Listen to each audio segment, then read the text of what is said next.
Hi, ഇഷ്ടമുള്ള താല്പര്യമുള്ള കാര്യങ്ങൾ ചെയ്യുമ്പോൾ മാത്രമാണ് ഒരാൾ യഥാർത്ഥത്തിൽ വിജയിക്കുന്നത് എന്നാണ് കഴിഞ്ഞ എപ്പിസോഡുകളിലൂടെ നമ്മൾ മനസ്സിലാക്കിയത്. ഔട്ട് ഓഫ് ദി ബോക്സിൻ്റെ പുതിയൊരു എപ്പിസോഡിലേക്ക് എല്ലാവർക്കും സ്വാഗതം. ഇലക്ട്രോണിക്സ്, റോബോട്ടിക്സ്, ഇൻസ്ട്രുമെൻറ്റേഷൻ ഇങ്ങനെ പോകുന്നു ഖലീൽ റഹ്മാൻ എന്ന യങ് എഞ്ചിനീയറുടെ താല്പര്യങ്ങൾ. പക്ഷേ ഇങ്ങനെയൊന്നുമല്ല അദ്ദേഹം അറിയപ്പെടാൻ ആഗ്രഹിക്കുന്നത്. ഒരു ആർട്ടിസ്റ്റായാണ്, 3 ഡയമെൻഷണൽ പേപ്പർ ആർട്ടിസ്റ്റ്. ഞാൻ നോർത്ത് മലബാറിൽ കണ്ണൂരിൽ നിന്നാണ്. പഠിച്ചതും ചെയ്തുകൊണ്ടിരിക്കുന്നതൊക്കെ ഇൻസ്ട്രുമെൻറ്റേഷൻ എഞ്ചിനീയറിംഗ് ആണ്. ഒരു MNCയിൽ ബിൽഡിംഗ് ഓട്ടോമേഷനിൽ പ്രൊജക്റ്റ് എഞ്ചിനീയറായിട്ട് വർക്ക് ചെയ്യണം. എന്തുകൊണ്ട് ഔട്ട്ഡോർ ബോക്സിൽ വന്നു എന്നുള്ള ഒരു ചോദ്യം ഉണ്ടാവും. ഒബ്വിയസ്ലി കുറച്ച് കാലമായി പേപ്പർ ആർട്ട് വർക്ക്സിൽ എൻ്റേതായ ഒരു ഇടം കണ്ടെത്താൻ ശ്രമിച്ചുകൊണ്ടിരിക്കുകയാണ്. ഒരു ആഗ്രഹം അല്ലെങ്കിൽ ഒരു സ്വപ്നം എന്നൊക്കെ പറയാം.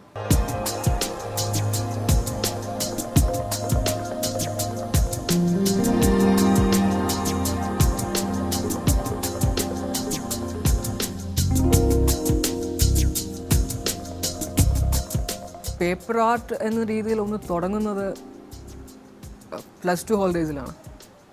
വേറെ യാതൊരു പണിയും ഇല്ലാണ്ട് ഇരിക്കുന്ന സമയത്ത് ചുമ്മാ തോന്നിയതാണ്, ലൈക്ക് ഒരു ബൈക്ക് ചെയ്യാമെന്നുള്ളത്.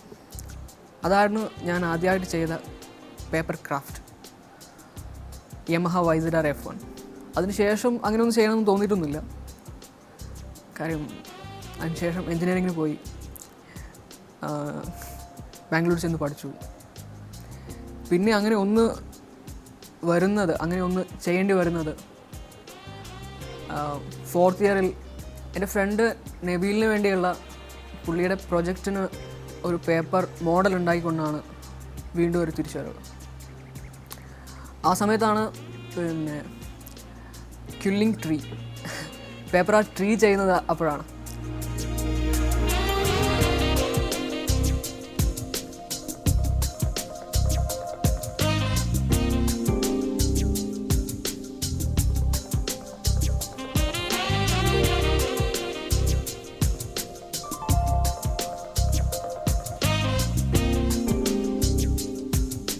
പിന്നീട് ഒരു പേപ്പർ ആർട്ടിലേക്ക് തിരിയുന്നത് ട്രിവാൻഡ്രത്ത് വന്നതിന് ശേഷമാണ്. ഈ സിറ്റി ആർട്ടിനെ അത്രത്തോളം ഇൻസ്പയർ ചെയ്യുന്നുണ്ടോ എന്ന് അറിയില്ല. പക്ഷേ ഇവിടുത്തെ ഒരു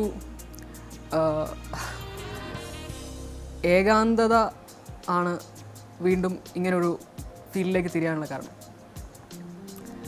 ബേസിക്കലി പേപ്പർ ആർട്ട് എന്ന് പറഞ്ഞാൽ ഒരു ആർട്ട് ഫോം. നിങ്ങൾ ടാൻഗ്രാംസ് കണ്ടിട്ടുണ്ടാവും, ഒറിഗാമി കണ്ടിട്ടുണ്ടാവും. പക്ഷേ അതൊക്കെ ട്രഡീഷണൽ ആയിട്ടുള്ള പേപ്പർ ആർട്ടുകളാണ്. അതിൽ നിന്നൊക്കെ മാറി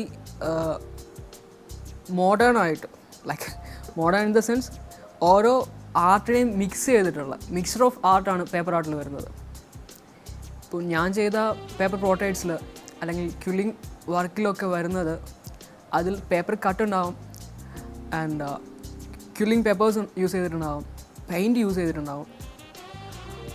അങ്ങനെയുള്ളൊരു മിക്സർ ഓഫ് ആർട്ടാണ് പേപ്പർ ആർട്ടിൽ ചെയ്തുകൊണ്ടിരിക്കുന്നത്.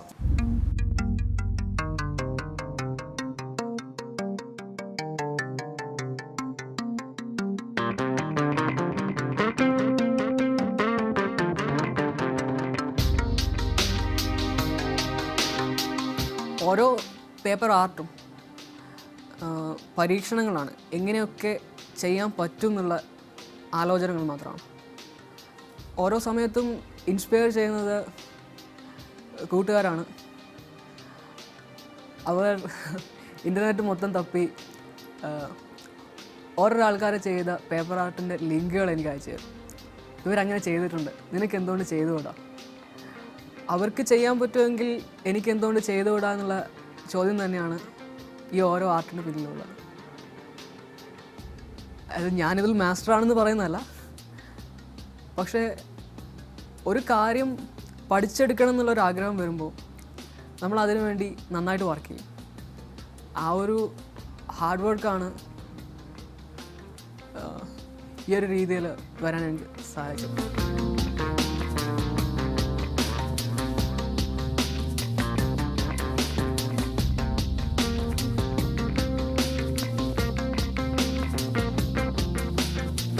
പിന്നീടുള്ള താല്പര്യം ലൈക്ക് ഇലക്ട്രോണിക്സിനോടായി, ഹോം ഓട്ടോമേഷനോടായി, റോബോട്ടിക്സിനോടായി. അതിൽ നിന്നാണ് ഇൻസ്ട്രുമെൻറ്റേഷൻ എന്നുള്ളൊരു ഫീൽഡ് തിരഞ്ഞെടുക്കുകയും അത് ചെന്ന് പഠിക്കുകയും ചെയ്തത്. പക്ഷേ ആദ്യത്തെ ഒരു 2 സെമസ്റ്റർ കൊണ്ട് തന്നെ മനസ്സിലായി ഞാൻ എന്താണോ ആഗ്രഹിച്ചത് അതൊന്നും അല്ല ഈ ഫീൽഡെന്ന്. പിന്നെയും ഇൻസ്ട്രുമെൻറ്റേഷൻ അല്ലെങ്കിൽ ഒരു ഓട്ടോമേഷൻ എന്നുള്ള കാര്യം ചെയ്തത് പഠിച്ചിറങ്ങി ഒരു ജോലിക്ക് കയറിയ പിന്നെയാണ്.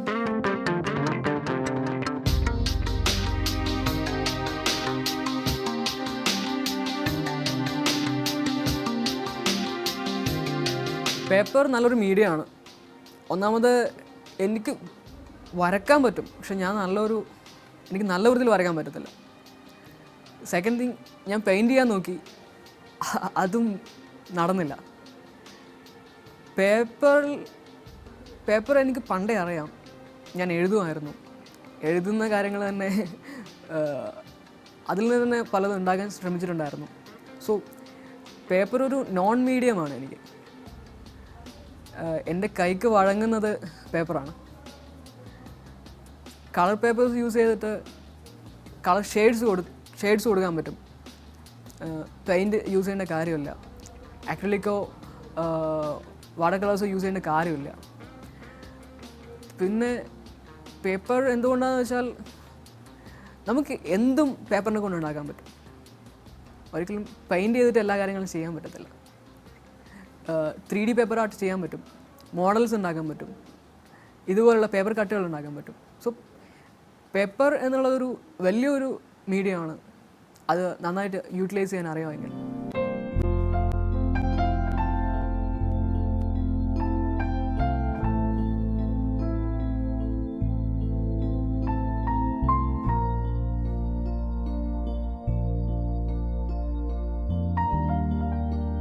ഓൺലൈൻ മീഡിയ ഉള്ളതുകൊണ്ടാണ് ഞാൻ ചെയ്ത കാര്യങ്ങളൊക്കെ മറ്റുള്ളവരറിഞ്ഞത്. പക്ഷേ പലരും നന്നായിട്ട് വരയ്ക്കാൻ അറിയുന്ന ആൾക്കാർ, നന്നായിട്ട് എഴുതുന്ന ആൾക്കാർ, നല്ല ഫോട്ടോസ് എടുക്കുന്ന ആൾക്കാർ, അതൊന്നും കാണിക്കാൻ പറ്റാണ്ട് ഉള്ളിൽ തന്നെ ഒതുക്കി മറ്റു പല ഫീൽഡുകളിലേക്കും പോകുന്നുണ്ട്.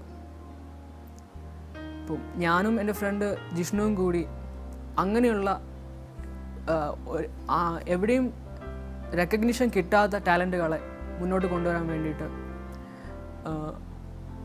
ഒരു പ്ലാറ്റ്ഫോം ഉണ്ടാക്കുന്നുണ്ട്, ഒരു സ്റ്റേജ് ഉണ്ടാക്കുന്നുണ്ട്. സോ ദാറ്റ് അവർക്ക് അവരുടെ ടാലൻറ്റുകൾ ഷോക്കേസ് ചെയ്യാനും അവരുടെ ആർട്ട് വർക്കുകൾ സെൽ ചെയ്യാനും വേണ്ടിയിട്ട് ഒരു website and of course A Facebook page.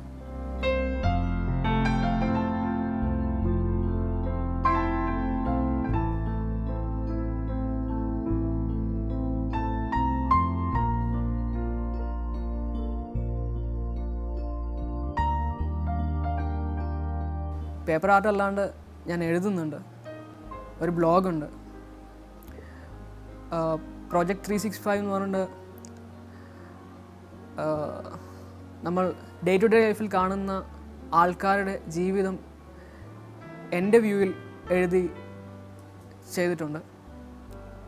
ഇപ്പോൾ ഞാൻ അടുത്തതായി ചെയ്യാൻ ഉദ്ദേശിക്കുന്നതെന്ന് വെച്ചാൽ പേപ്പർ കട്ട് 365 എന്ന രീതിയിൽ ഒരു ദിവസം ഒരു പേപ്പർ കട്ട്. അത് എന്തുമാവാം. It can be a portrait or it can be a scenery. അങ്ങനെ ഒരു പേപ്പർ കട്ട് ഒരു ദിവസം എന്ന രീതിയിൽ ഒരു ടംബ്ലർ ബ്ലോഗ് തുടങ്ങാനുള്ള ഒരാഗ്രഹമുണ്ട്.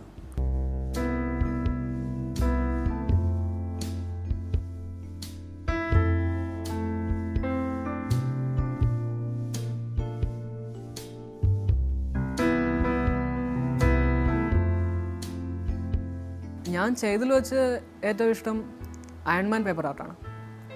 കാര്യം ഞാനൊരു ബിഗ് അയൺമാൻ ഫാനാണ്. സോ റോബർട്ട് ഡൗണിയുടെ പോർട്രേറ്റും ചെയ്തിട്ടുണ്ട്, അയൺമാൻ വിത്ത് മാസ്കും ചെയ്തിട്ടുണ്ട്. അപ്പോൾ അത് രണ്ടാണ് എനിക്ക് ഭയങ്കര ഇഷ്ടം. പിന്നെ പഴയൊരു ഇഷ്ടമുണ്ട്. കാര്യം പ്രപ്പോസിങ് ഗായ് എന്ന് പറഞ്ഞൊരു 3D പേപ്പർ ആർട്ട് ചെയ്തിട്ടുണ്ടായിരുന്നു. That's for my ex girl friend. So അതും എൻ്റെ പ്രിയപ്പെട്ട ഒരു ആർട്ടാണ്.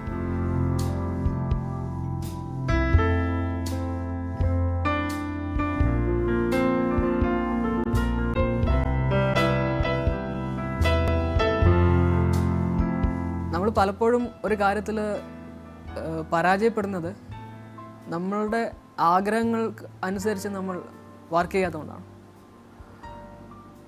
നമ്മുടെ ആഗ്രഹങ്ങൾക്ക് അനുസരിച്ച് വർക്ക് ചെയ്യണം, അപ്പോഴാണ് വിജയം ഉണ്ടാകുക. 3 ഡയമെൻഷണൽ ചിത്രങ്ങളും സിനിമകളുടെയും കാലത്തേക്കാണ് നമ്മൾ കടക്കുന്നത്. അതുകൊണ്ട് തന്നെ ഖലീൽ റഹ്മാൻ്റെ 3 ഡയമെൻഷണൽ ചിത്രങ്ങളുടെ സാധ്യത വളരെ വലുതാണ്.